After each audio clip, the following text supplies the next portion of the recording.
I'm Sherry Thompson, and this is the Black Our Story Podcast. We're here at Africa Global Radio.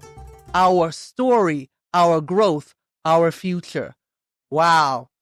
I have Gloria with me. You know, she has my mama's name. My mama was Gloria. Yeah, okay. And I'm like, am I talking to my mom? I don't know. Maybe. Your last name, pronounce that for me, because I'm sitting here going, I don't want to mess it up. Yeah. It's Tabi. Just Tabi. Tabi. Okay. Tabi. Okay. Tabi. Is that Ghanaian? Very Ghanaian. From where? From the eastern region. So listeners, if you know Enyinem, Kwabing is about, I'm a runner, so I'm always sort of comparing it to running distances. So it's about 7 kilometers from Enyinem to Kwabing. So that's where my mom was born. Banty? No, that's Achim. Oh, Sa. Yeah. okay. Achim. Okay. And then my dad is Achim Ashanti combined. Okay. And so that's where the Tabi you said comes Eastern from. region. Eastern region of Ghana. Okay. Yeah. Good. Yeah. See? Yeah. She's still learning. No, 28 years, I should know better. I'm still kind of, it's I was juiced up for the holidays. Ooh. Could I have said that? Yeah. Okay. I had an amazing time. So yeah, I'm coming back to myself. I'm so excited because, to be very honest with you, I am really sitting here going, Australia? That's where you're from. You live in Australia. I live in Australia. I am from Ghana. Yeah. From Kwabing, but I was uprooted when I was, sort of a young adult. And so, yes, it's nice to be back. Good.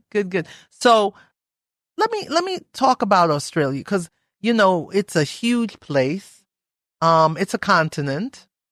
And so you were uprooted. So that wasn't a choice for you. That was mommy and daddy choice, or what happened there? As we know, growing up in Ghana is tough.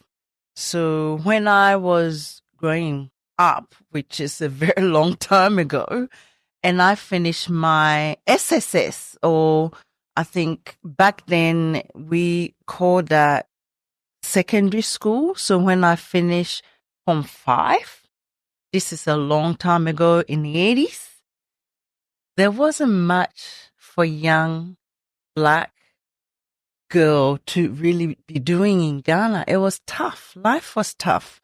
So when I say that I was uprooted, it just simply means that it wouldn't have been a choice that I would have made for myself. Okay. But there was opportunity to travel overseas. How old were you?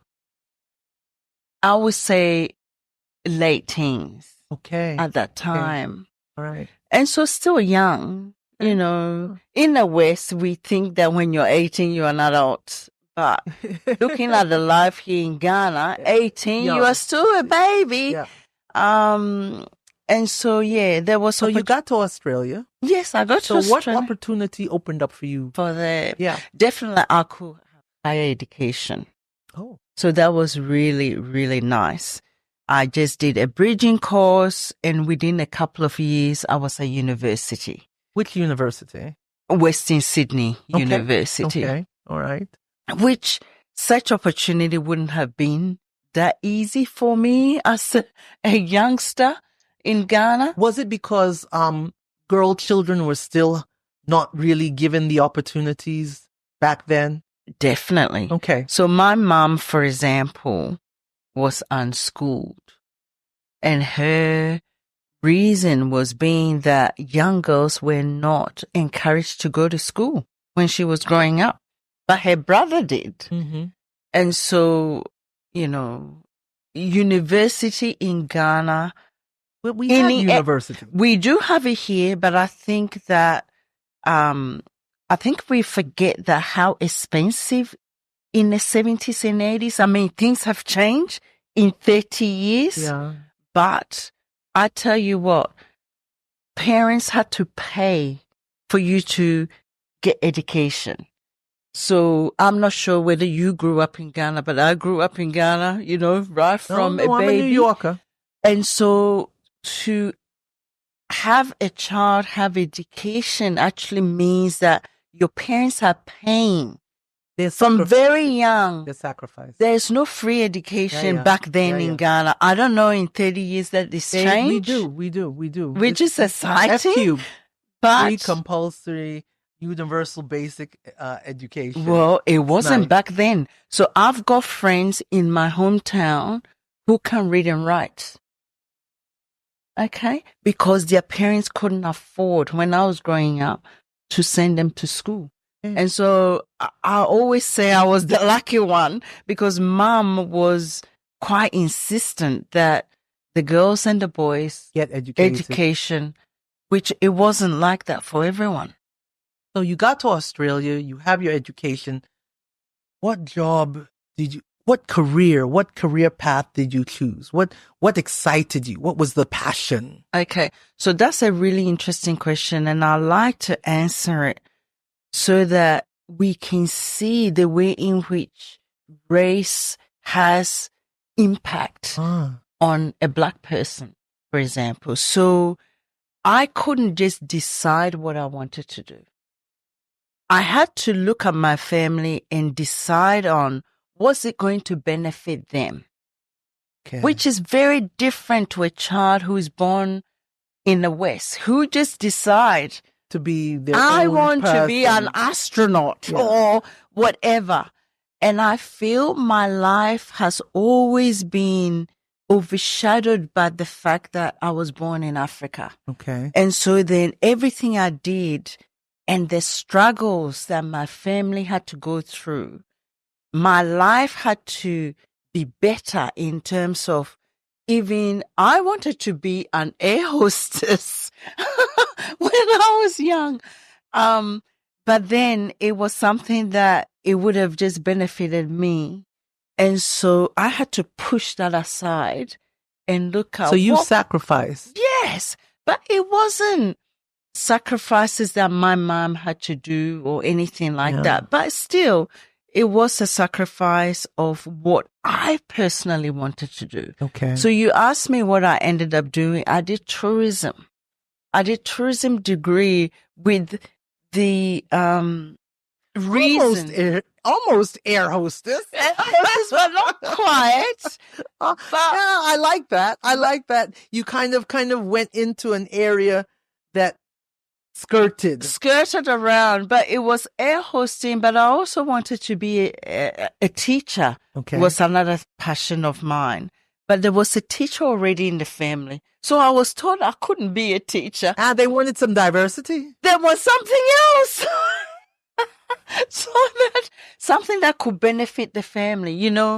We think very much individualistic. Yeah, but this is community. Your family thought about community. In Ghana, it's community. It's what else can you do that will benefit the community, the whole community, the whole family. Yeah. Rather than just what you want. I hear you. Yeah. I like that. That. It's funny. That's our story. That is our story.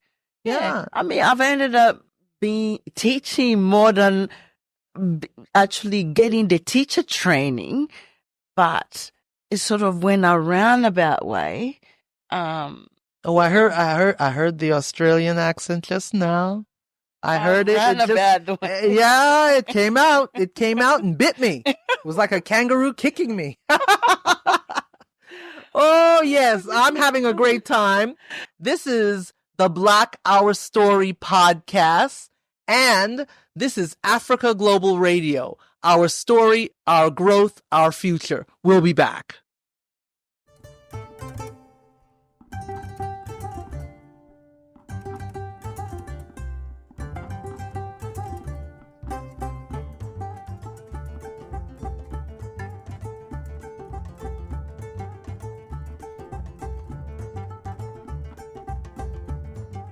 Hey guys, the Black OurStory Festival 2025. You probably missed out a lot in the depth of December and all the parties and the programs that will get you to link up to your roots. This festival, which is happening on the 15th and the 16th, the 22nd and the 23rd, 2 beautiful weekends. Come with your family and friends to the Coconut Grove Regency Hotel. Look, we're exploring culture, health, wellness, storytelling, film, agriculture and food security. You cannot miss this. Come, let's network, let's have fun. It's Black Our Story.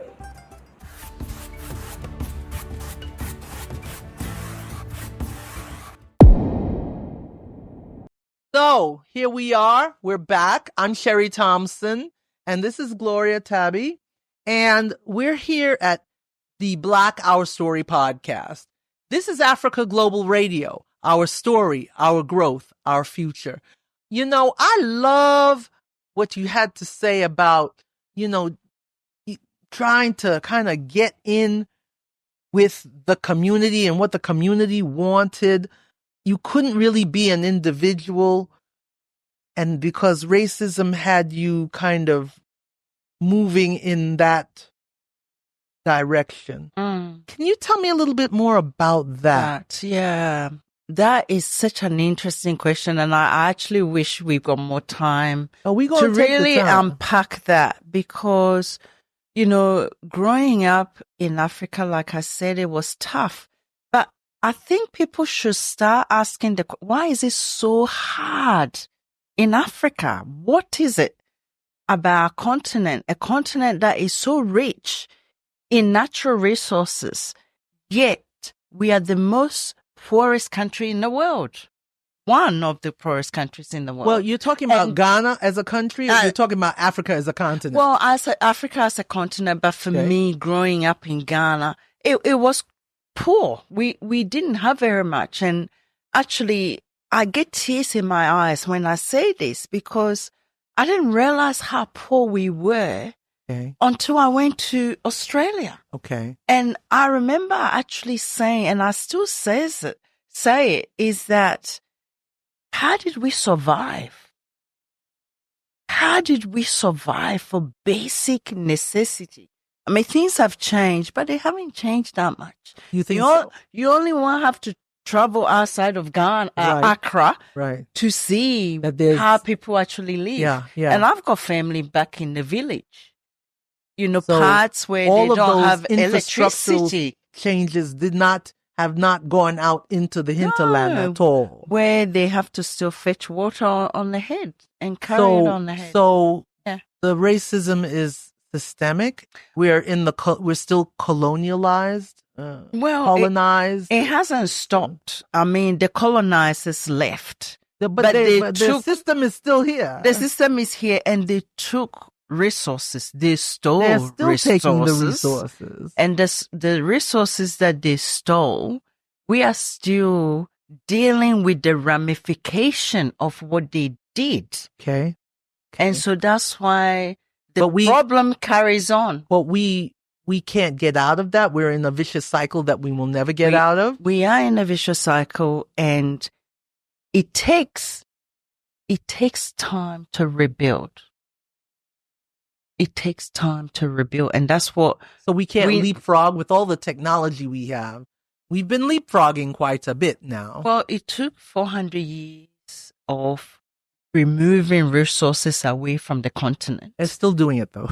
And I think that it would take the same amount of time to rebuild the continent. Okay. And that's what people don't realize, is that what has happened in Africa is almost unbelievable. Yeah. When you go to the West and you can see clearly, because I couldn't. When you live here, you don't understand it all. And I've only come to that realization from actually studying race, to understand what this structure, this whole political program is about. Yeah. So, thinking about where we are as a people, we are basically looking at a system that didn't stop here. And now you've gone to Australia and the system exists over there. So racism continued in a system that kept people under, and you went to Australia to meet it head on, okay, with folks that really built the system. So you decided to go to battle. That's it. I got to tell you, Australia, you going to battle over there, okay? That's a great way of putting it. Yeah. So tell me, when you got there, what are some of the racist things that you had to encounter? It is a battle of races. But I guess I didn't actually see it that way. Okay. It took me a while. Like I said, the structure is quite clever in the sense that it's right in front of you, but you can't see it. Wow. Yeah. Blinded by the light. So it's there, always working, always in action. But it takes a while to actually understand how it works. Right. And I'm still learning. And so, I don't expect a lot of the listeners to understand that there's a system, a structure in place that keep them down and continue to keep them down, low wages, not able to progress. Other people come in, investors, and take over the country. Yeah. And you are actually a Ghanaian, but you're working for a foreigner in order to survive. Right. That kind of thing. So here you are in Australia. You're a Ghanaian working for a foreigner to survive. What was the difference between being here in Ghana and being in Australia? What's the difference? Well, the racism is the same, but what's the difference? The racism is the same, except that I guess the wages are higher there. Okay. Because so it's worth you can hang with the racism over there because you're getting paid. You're getting paid. That's exactly right. Okay. That's exactly right. Okay. The jobs that the power brokers don't want to do are the ones that they dish out. What are those jobs? To people like us. Well, if you want to work in corporate, oftentimes people that look like us will be on the entry-level jobs. And they will be there for how long? Well, how long that you are able to cope with the treatment that you get, I guess. Some people can cope and stay on as long as they want, and some people come in and they're out again. So it all depends on the individuals. But I guess what we are talking about, how the system works, is where you are placed in the organization. Okay. So what prevents you from getting to the next level? What types of things did they use to keep you at the entry level? Entry level. I think that what happens is you are not actually able to move up a lot of the time. If you are a person like me, black, or a person of color, oftentimes the senior roles are reserved for Europeans. Yeah. And so what we see young black girls or women do is oftentimes they will change how their hair look to look more European. Okay. And that will include wearing a wig. And so wig wearing is very common. Among black people. Amongst black women. It's very rare to see a black woman like you with your hair like this or your hair like mine. Because if you want to work in a corporate job, you have to keep the appearances.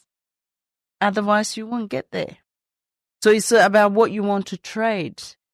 Do you want to be a Ghanaian black woman loud with your natural coil hair? Well, if you want to move up, sometimes you have to change how you look. And so for me, I find those kind of games, I came to a point in my life I didn't want to play that game anymore. Yeah. because your hair is beautiful. I didn't want to play that and game I'm anymore. sitting here going, I can't even begin to visualize a wig on that hair. So I'm like, ooh, what did that look like? Yeah. You know? Maybe we should have had a picture of you displayed so that we see. Oh, that's very kind of you. But you made a transition based on the fact that you said enough is enough. Enough is enough. Yeah, that's pretty much what I came to. I became aware that there's a system in place, that irrespective of the country that you are in, that system still operates. So the system is operating here. Yeah, we're wearing wigs all the time.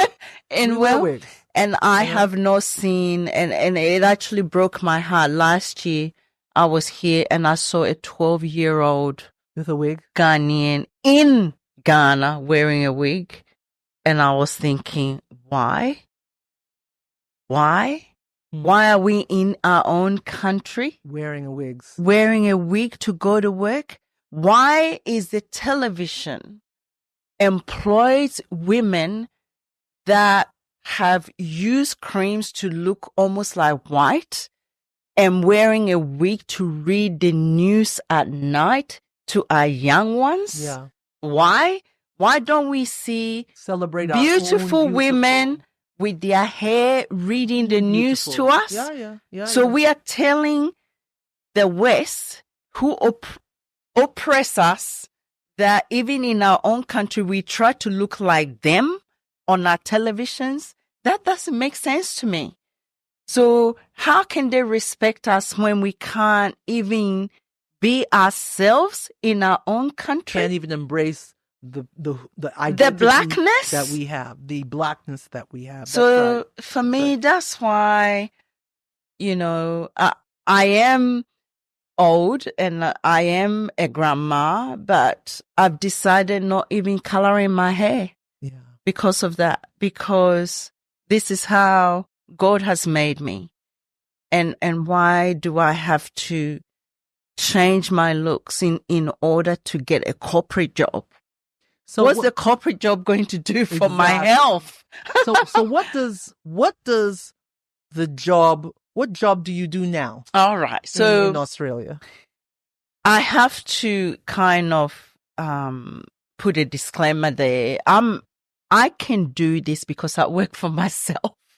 Oh. I am a consultant. I am a researcher, and I decide who the organization I want to work for. So you are in control. I am in control. So had I not been in this position, it might be a little bit hard for me. Yeah. Then I'll have to play the game.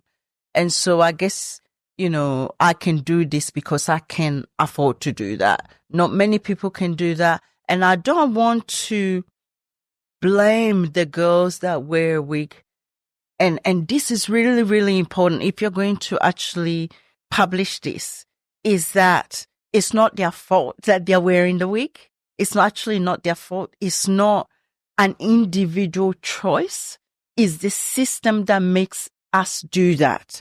Okay. And when I'm talking, I want us to put a bright light on the system of operation rather than blaming individual women for wearing the wig, because it's not their fault. Yeah. Okay. It's the system. It's the system that makes us do that. Okay. I mean, look at Oprah Winfrey. She's got all the money in the world, but she wears a wig in order to keep that job that she does. Well, actually, I think that's her style. So you've got to actually take a look at what the style is versus what is actually put upon you. She made a decision a long time ago. This is what I want to look like. Yeah. Okay? We have also Michelle Obama, who held the most highest positions, first lady in the world. Now, if she was walking around and appearing like you, sister. Yeah. How you are, your hair.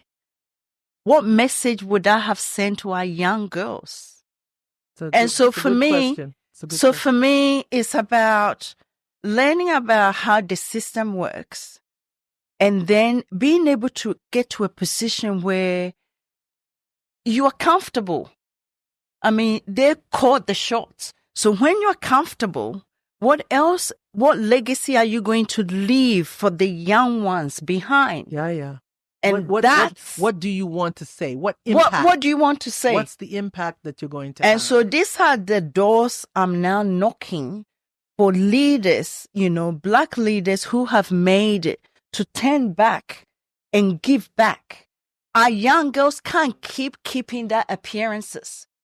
Buying wigs, it costs money. And already we know that it's hard to come by money. Not even just the wig, the weave alone. The weave-ons and everything. So if I can just finish that, is that, money here now. It's money that it goes out of the country because we don't make the wig here in Ghana. And that's what we need to do. And that's also another thing. So we work hard, earn the money, and then send the money back away overseas. Yeah.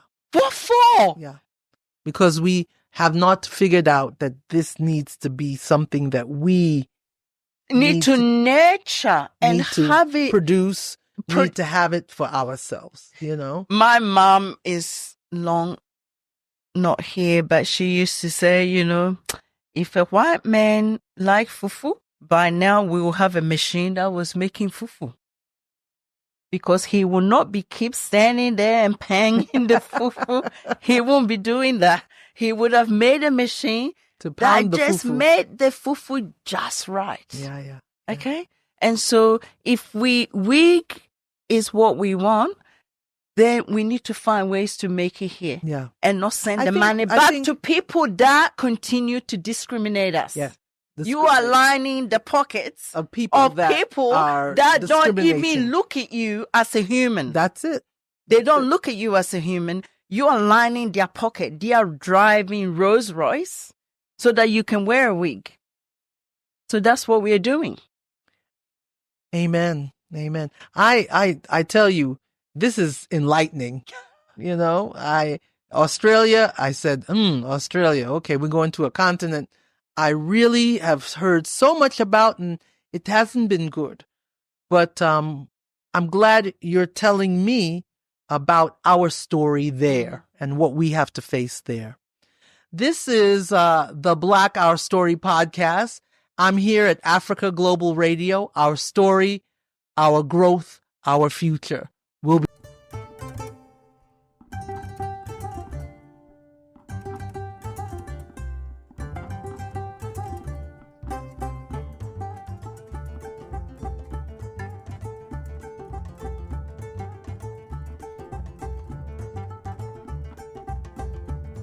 We're back.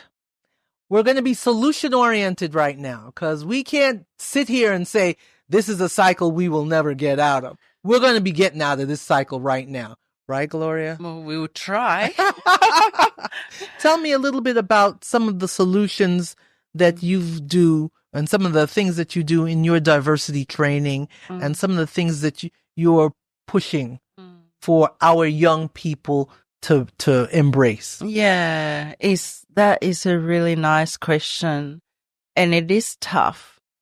So in terms of thinking about ways to break cycle, like you were asking before, it's actually going back to basis. Going back to basis and asking questions about, who I am, where do I want to go, what's important to me, what are my values. What it is about Africa, that Ghana in particular, that I like, if you're a younger person. And if I was growing up now, from what I know now, choices I would have made would have been very different. Because I've gone out there and I've seen the world a little bit. And so diversity, equity, and inclusion is really important to me. In fact, my title is Organizational Justice Specialist. And I approach diversity, equity, and inclusion by actually deconstructing racism and anti-racism first and foremost, because racism is always there. Someone doesn't have to be nasty to you for you to experience racism. It's a structure. So by the time, You enter the workplace, systemic, is there. And it's Is endemic. there. It's embedded in all workplaces, in all systems, whether we admit it or not. And so what I do is to help, like my TED talk before, is to help leaders to understand a bit of historical reasons why racism is already in their workplaces. And so that's the first thing I do. They don't see that though, do they? No, it's by talking about history. They actually get defensive. Yes, very much so. Folks get defensive. No, we don't have racism. No, we don't have racism. So yeah, that part. we need to actually talk a little bit about Black oppression and the way in which our people were taking our resources, which has made us the way we are. So if they're just looking at merit, for example, then we are always going to be at the bottom. So they need to realize that. And so in Australia, some organizations have quotas to try and help. So in US, I think it was affirmative action. Affirmative action, which a lot of people I took advantage of it back in the day. But without that, many Black scholars would never have been to university. Could you imagine? Oh, I can imagine because I was part of the affirmative action. There you go. Yes, I'm pretty sure Michelle Obama and go back. Yeah, they were part. We're all part of it. Yeah. And so it's talking about a bit of history of that and helping organizations to see it's not because Black people are not working hard. They are working twice or three times harder. Yes. But it's hard for them to catch up. Yeah. And for us to catch up is to introduce it's not programs. even catching up. It's like you get there and the ceiling, it's a glass ceiling. You cement. Well, for us. You see where you want to go, but you're hitting your head on a glass because you can see through it, but you're not there. So that's the first thing I do, talking about solution. In fact, I've got something called Understanding Racism 1. That's the first thing I do with every organization before I go even touch DEI. For me, DEI is just a tool to help organizations understand and be anti-racist. Yeah. I use it as a tool. I will not just do plain DEI because it will continue to oppress Black people and marginalize people. Yeah. So it's about understanding that racism is embedded all around us in society. You're in Australia. We have Aboriginal people. Tell us a little bit about the difference between Black people and Aboriginal people. Are we the same people? Oh, that is also an interesting question. Obviously, I'm not an Indigenous specialist, so I won't be able to tell you everything about them. But there's why are they a them and not an us? Us. Well, because there's difference, and the difference is what I'm going to try to explain. Okay. So Black people who ended up forced to slavery in America, they were moved there primarily as slaves, laborers, hardworking, to work on plantations, as you know. Yeah. And that was the main reason for their movement. And so they were used as a resource, labor resource. Yeah. Okay. When you look at the indigenous Black Australians, they're different. They weren't used as laborers. They were dispossessed. Now, of the land. They pushed them away from the land for development by the Europeans. And so you see the difference. We have plantations in Australia. They have plantations. They were used also as slaves, but primarily for their land. Because it's a beautiful landscape. And the white European wanted it. And he got it. And in order to do it is to move them. And so they were pushed out of the land for development. So you see the So difference. do you have a system right now where Aboriginal people or the indigenous people of Australia have a space or a place for themselves? You know, we have reservations in America. Do they have reservations in Australia? Yes. Like I said, I'm not an indigenous expert, so I'm only giving you general information. Okay. And they do have, but they are always, you know, asking for sacred places for themselves, which, you know, the government of the day has taken by force. And so the differences between us, we are both Black people, because there are Aborigines that are darker than us. Yeah, I've seen it. Okay. And so we are all Black people. They consider themselves Black, but the way in which they were used for the racial project was different. One was to be used as laborers because they saw us physically fit to do all the hard work. And one was pushed away for their lands to be taken. Very good. That's the difference. That's the difference. Yeah. All right. We're here at the Black Our Story podcast, and we're hearing about our story on different continents, different spaces, different places. We've got Black people globally. So this is Africa Global Radio. Our story, our growth, our future.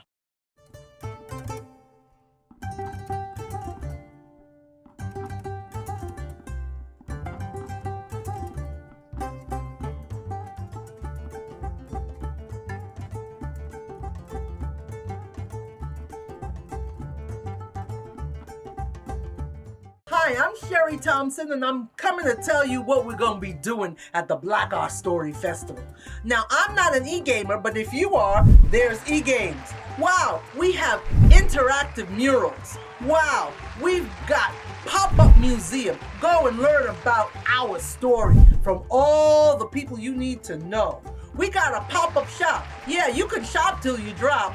Don't drop there, though. We can't be picking you up. And I tell you, we've got so many wonderful things that folks can do. Activations all over the place. We're active. We're doing it. We're having a good time. Innovation and invention. Go see what we're going to be doing. We're going to go to space. Can you imagine? Some people think I'm spaced out already. All right. Listen. Black Our Story Festival. There's more to this than meets the eye. We're back, and we're gonna be excited when February rolls around. We have the Black Our Story Festival. Ooh. Yeah, we have a festival. Wish I was here. Now we can get you back on that plane. It would have been pretty cool. and tell our story at that place. Oh, because it's gonna be a fun time. The 15th, the 16th, the 22nd, and the 23rd. 2 weekends full of our stories. Yes. So, you're an award winner. And I'd like to talk to you about those wins. Now, it's not bragging. I know how you feel. You're kind of like me. You don't want to talk about it. Oh, okay. I'll give God the glory. Yeah. But let's talk about and how did you get those awards? Who saw your work? Who said, "No, we need to say something. We need to celebrate this woman." Who did that? And how did that come about? Okay. Well, there is always a backstory before being recognized as the Mandela Ubuntu Award, Social Justice, and then Ubuntu. Yeah, Ubuntu is I am because you are. Yeah, very cool. Wow. It's a community award. Yeah, it was pretty cool. And then this year, there was one before that, a champion, and then this year, being a living legend, African Australian living legend. So that has been really it's nice when they can, recognize you when you're alive. Yeah. It's like living legend, living legend. Yes. Yeah, but there is a backstory, and the backstory was that I was severely bullied in a corporate Australia. Wow. Yeah, really badly. I was in a job I absolutely loved, did well. What was the job? I was actually working, there's a case about it, so I'm not able to. You're not able to. Okay. Actually I got say it. the I got employer, it. but it was in higher education. It was in higher education, and it was a job I loved the academics. Anyway, when I had to leave that job, I said to myself,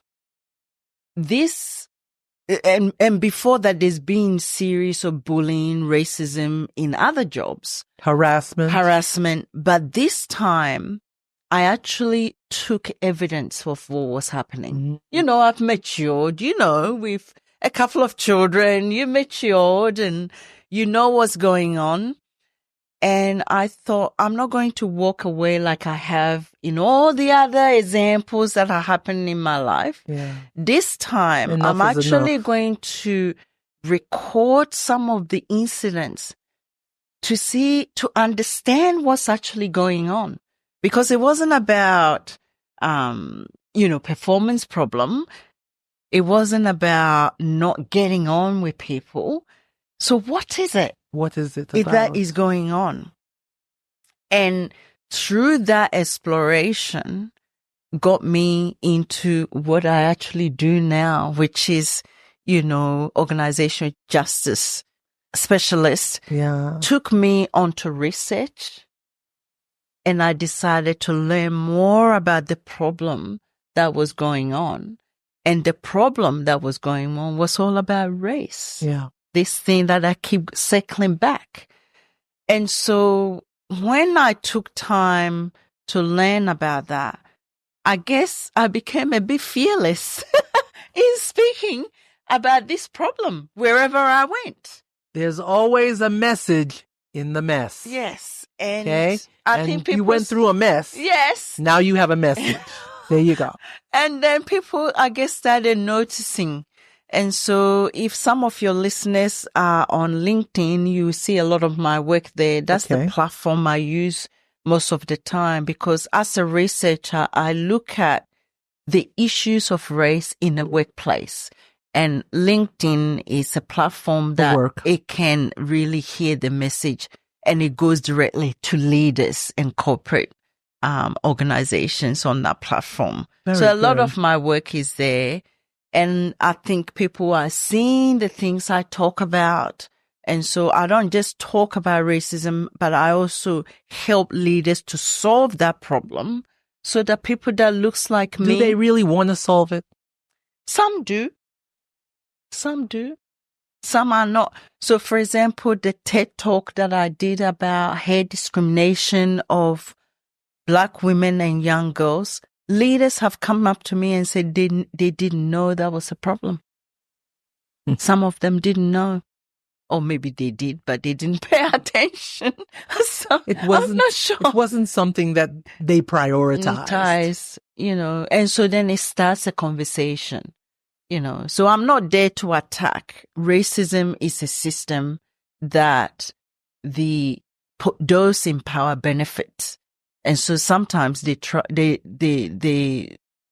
not prioritized. So they try not to see it, but it benefit them and is there. But when you pull them aside and you try to show them rather than attacking them, then sometimes there's a win. You're able to work with them to create. So that is a solution. You create solution to solve the problem. Very good. Not always, but when it happens, it's lovely. It's important. It's a milestone. Yeah. It's Excellent. really lovely. Excellent. I have enjoyed talking to you, Gloria. It's been amazing. And I feel I'm sitting here going, should I go to Australia for a bit and just visit? Yeah. But I tell you, if I'm going to go to Australia, I'm going to go to my friend who makes these amazing desserts. Of course, I don't know him yet, but I will. And it's Rodney. You don't look at MasterChef, huh? Oh, no. No, Actually, no, no, don't. no. Isn't it terrible? MasterChef Australia, love it. Oh, wow. I love to take a look at that. Oh, So gosh. I might be going to Australia just for the dessert. For the desserts. I don't want to be, a promoter of MasterChef. I don't know. I don't know about their, anti-racism policy. So I have to look at that first. There's some business there. Yeah, yeah. Very good. Very good. Thank you so much. I've enjoyed myself. And I know our listeners are enlightened. And our viewers are enlightened. Not only listening, we're viewing. Every now and then I say, oh, are we on? Yeah, viewing.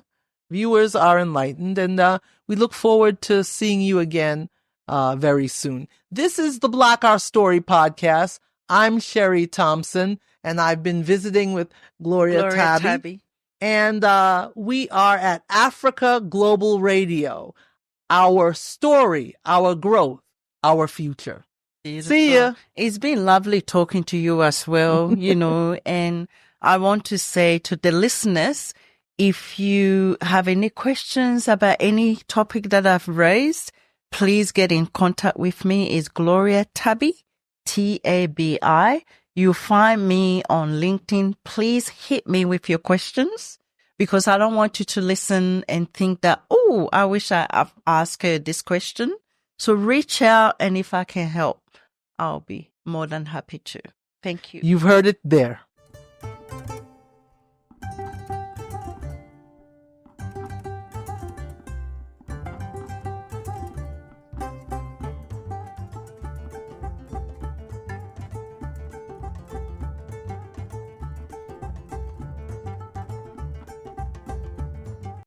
All right.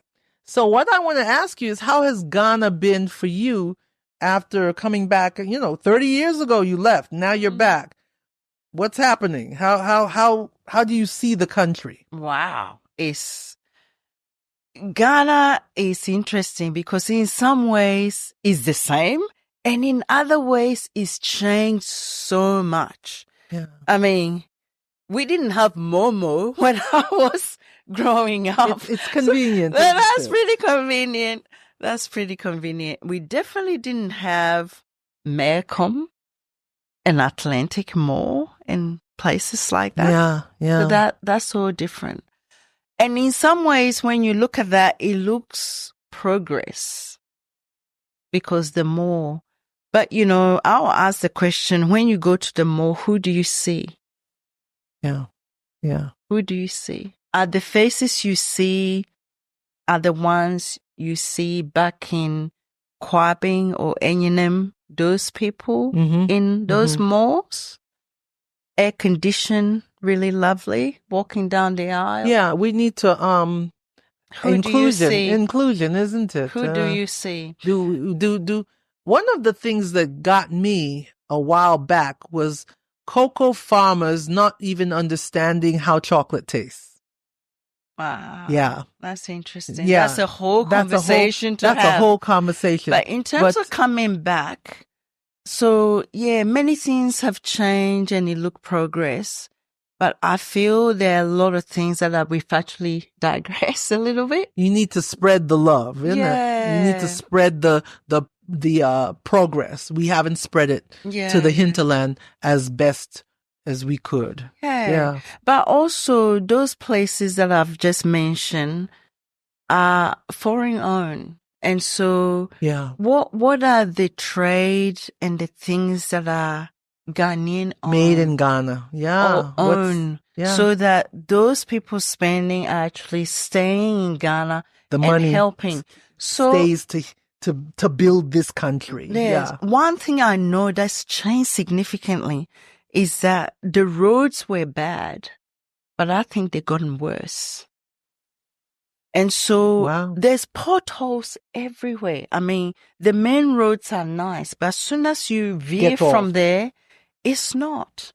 And so what's happening to our roads and who are responsible for it? Are these companies that are building companies and selling and taking the funds, are they helping to also develop the infrastructure of the country? Yeah. Yeah. And This is a good question. And yes, you're right. I don't It's know. a whole nother topic. Topics. But I have to share one little thing that really, it really touched me, because I was shopping in one of the malls. I'm not going to say a name because I'm not promoting them in this talk. It's just that we need to refer to them because we are talking about Ghana. And one of the shopkeepers told me, because, I engage in conversation when I'm walking about, and, I change into, speaking the colonizer language, and I speak Tree. yeah. And I was speaking Tree to them, and they said to me that they earn 600 cedis a month. This young fellow is going to be starting university because they've just completed their secondary school. And I said, okay, so 600 cedis. How many days in a week do you work? That sounds like national service, though. So, no, this is not national service. They are working at the mall, and they work about 5 to 6 days in a week. And the shift that they do, they say that is 2 shifts. You can work from 7 to 5 or 5 to 10. And they don't get paid to the end of the month. And the pay packet is 600 cedis. So if you do the calculation, and I'm not a mathematician, but that tells me from 7 to 5. In Australia, we do 9 to 5. Yeah, That's 8 hours. That's 8 hours. That's This is 10. Standard hour, This is 8 10. hour a day. So this fellow is doing 10 hours a day, 6 days a week, and they're earning 600 cedis. I can't get over it. I'm sorry, even I'm a bit sad talking about it. Yeah. Because I don't know what they can afford to eat with that money. At that price, yeah. I'm buying one item. And it almost was the 600. 600 cedis. So 600. You are asking me, has Ghana progressed? Sorry, we need a reset. I cry easily We need a reset. I can't get it over my mind that they have to wait to the end of the month to end that match. Surely they still live at home. Surely the parents are paying for the rent, electricity, and God forbid if they have air condition. But that's how much they are earning per month. Yeah. That will never come out of my brain because it is stuck in my brain and I can't get over it.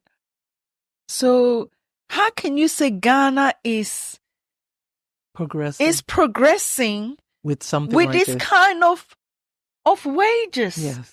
Yeah. So that's makes me go back to what I said before about the structure that keeps us down. And that structure, you don't have to leave Ghana to feel it. Yeah. It's already here. It's here. Whether you go over there or you are here, or you stay here. the structure is still at work. Same thing. And that's what I want to leave the listeners. You can pack your bag and go. That racism I'm talking about, no one wants to talk about it because it's not a nice feeling. It affects us over there. They don't see us the same way. They don't see us that we are on the same human level as them. And when I say as them, I'm talking about white Europeans. Yeah. Because they are the ones that hold the power of the world. And so if you pack your bag to go, that problem, you're going to face it there as well. surely you'll be working. Of course, everybody thinks there's greener pastures, but surely you'll be working, you'll be getting paid more money. The greener obviously. pastures are not as green as you think. But, the expenses, the house that you live in, the rent, power, everything costs. So by the time you do all that, the change and what you need to send home is tough. I mean, people come back wearing gold. I'm not wearing gold and chains and all that. I'm not rich and I've lived there 30 years. Okay? Yeah. I mean, life is comfortable there and you don't have to think about where food is coming from. That for sure. I mean, unless other people are doing other sort of black market stuff that they have a lot of money. But if you want to live a normal life, it's not that easy over there. Very good. It's Very not good. that easy over there. I want to thank you for that insight. And we have greener pastures when we make the greener pasture. Greener pastures. Yes. That- Good. Yeah. This is the Black Our Story podcast. And I've had my guest here, Gloria Tabi. I'm Sherry Thompson. And we are here at Africa Global Radio. Our story, our growth, our future. See you again soon.